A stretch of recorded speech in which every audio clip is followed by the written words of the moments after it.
Poverty, persistent poverty, inequality, widening inequality. Though economic indicators show that poverty incidence in the Philippines seems to be on the downslide in recent years, figures also reveal the widening gap between those who have and those who don't have. In the rural areas, poverty incidence is graver still. The Comprehensive Agrarian Reform Program, or CARP, has been enshrined through the power of the people.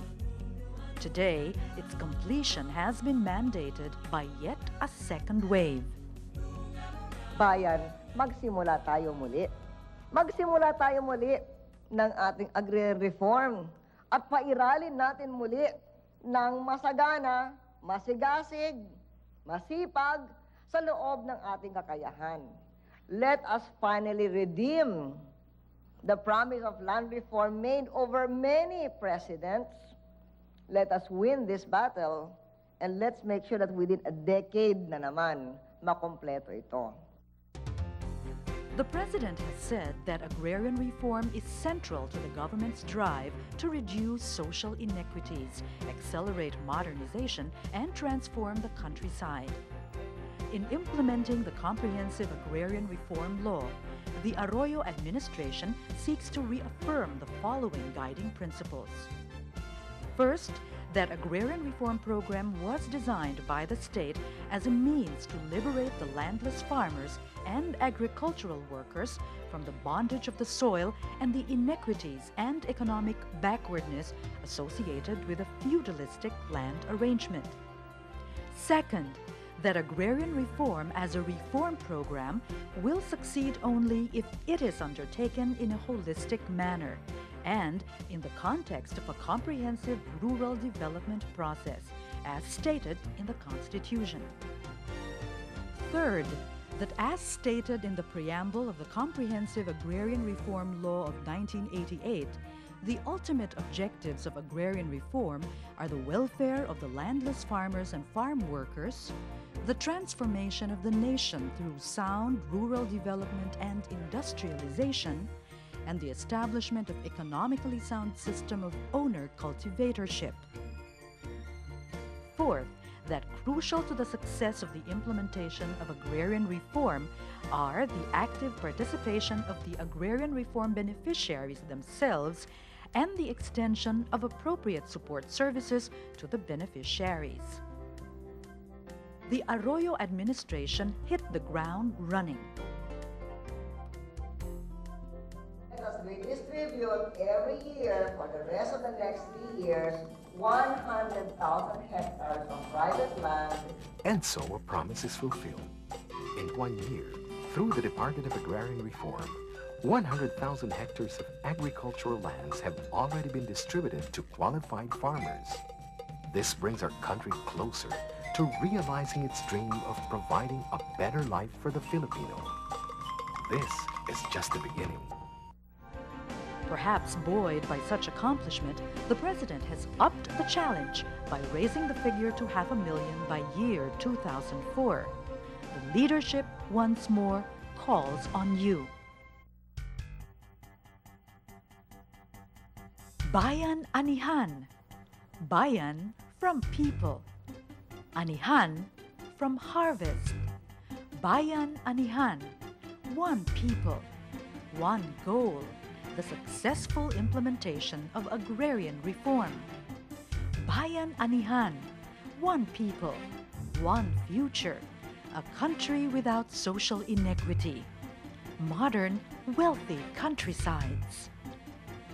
Bayan Anihan is derived from our own traditions and our own collective experiences as a people, and is therefore authentic to our conditions. Bayan Anihan is a participatory, non-hierarchical process which calls for strengthening the cooperation and co-management of the resources, the programs, and the projects within the CARP. The Department of Agrarian Reform, under the Arroyo administration, has adopted the Bayan Anihan concept as the CARP implementation framework to achieve the following: hasten the completion of agrarian reform, and help transform the countryside into vibrant, self-sustaining, and progressive rural communities. The following facts have to be considered in ensuring that CARP implementation today addresses the government's goals of poverty reduction and social equity. 1. To date, most of our efforts has been geared towards land acquisition and the delivery of agrarian justice. Of the total CARP scope of 4.29 million hectares, we have successfully distributed 3.2 million hectares to more than 1.8 million beneficiaries. 2. The DAR largely operated with severe budgetary constraints. From now until 2008, financial needs are enormous for the existing 1,416 agrarian reform communities alone. As we expand the program beneficiary development and the establishment of ARCs, there will be more demand for money. 3. When farmers are encouraged to take risks, they realize that they are being asked to make not a single change, but rather a whole series of interlinked changes. Thus, the programs and services that the state provides should march in step with the interlinked approach. They must be governed effectively between and among programs and agencies to prevent policy incoherence, critical inefficiencies, and conflicting priorities that tend to sever the links between agrarian reform implementation and sustainable growth.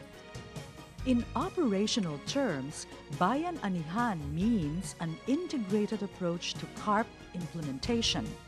It consists of the following implementation program strategies: Salin Lupa, Bayanihan, Katarungan, Kabayanihan, Kamalayan. Salin Lupa, the accelerated, unimpeded land transfer and land tenure of agrarian reform justice.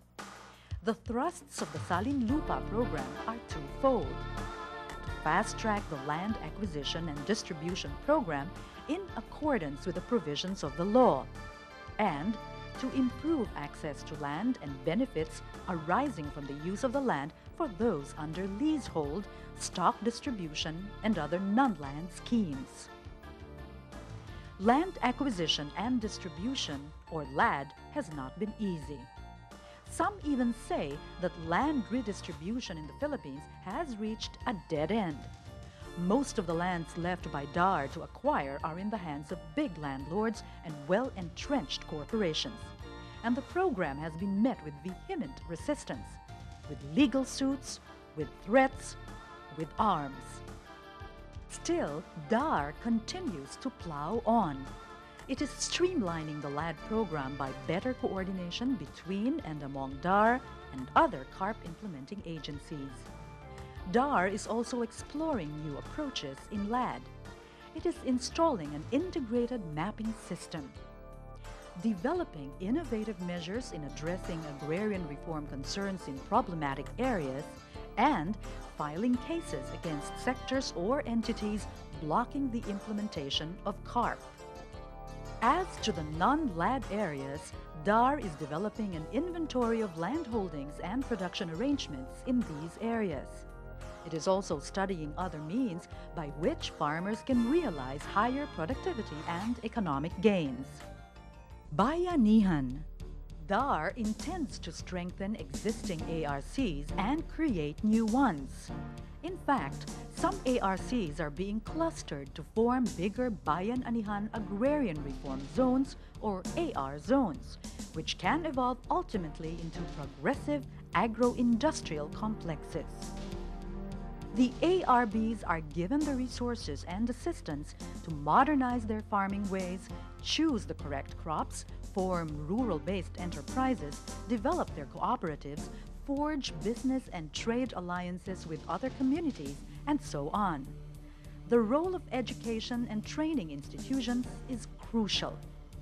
Also crucial is the active involvement of the ARBs themselves in designing, planning, and implementing agrarian reform projects, including the delivery of support services. It is imperative to train the farmers to run their own affairs. The DAR launched the Farmers Bayanihan Center for Rural Development, or FBCRD. The center is a one-stop center to integrate and rationalize software components of the program beneficiaries' development, such as social infrastructure development, local capacity building, agricultural production, and rural enterprise development. E-farms shall also be established in the Bayan Anihan AR zones. E-farms will facilitate investments and marketing tie-ups and opportunities for the agrarian reform beneficiaries through the power of information technology. Katarungan. The program will pursue swift and fair settlement of agrarian disputes and the delivery of agrarian reform justice. One immediate task in this regard is to declug the adjudicatory system of the huge backlog of cases. Some positive measures would include the following. Create legal task forces to reduce backlogs. Promote conciliation, mediation, and arbitration in the settlement of cases. Develop a corps of barefoot lawyers in regions with high rates of agrarian reform disputes. And monitor cases, including setting up an inventory system of cases. Kabayanihan. This program seeks to institutionalize the system of dialogue and consultation. It will also engage in problem solving with AR stakeholders, particularly people's organizations, cooperatives, and non-governmental institutions. On top of the program's agenda is to revitalize the Presidential Agrarian Reform Council, or PARC. PARC will exercise more and more its coordinative role in policymaking, interagency networking, and mobilizing support for priorities in agrarian reform implementation. Another major item in the Kabayanihan agenda is the propagation of councils called Konsehong Bayan in major agrarian reform provinces. These councils shall be composed of representatives of POs, NGOs, religious groups, academe, business sector, etc. Kamalayan. The Kamalayan aims to excite the various publics and raise their level of awareness of and involvement in the agrarian reform program. We need to strengthen our publics to exert social pressure on entities pivotal in achieving the goals of the CARP. Kamalayan addresses the following constituents. Agrarian reform beneficiaries. The skills of the ARBs must be raised to a higher level to boost farm productivity and family enterprises, including cooperative undertaking that will all redound towards agri-modernization. The general public, in particular the civil society stakeholders. Their appreciation of the program must be increased to generate concrete assistance for investments in the countryside. The DAR personnel. The personnel skills must be retooled and upgraded to enable them to handle CARP and post-CARP issues and concerns, and in the overall delivery of various DAR services. That means you. Agrarian reform has the power to transform our society. It is a weapon for social justice and modernization. That we must believe in. These program strategies call for your renewal of commitment to the ideals of the program, your solidarity with the stakeholders, and your signature in history. Once more, today, Bayan Anihan, kasama ka. Bayan Anihan, lumili ka ng masaganang bukas ngayon.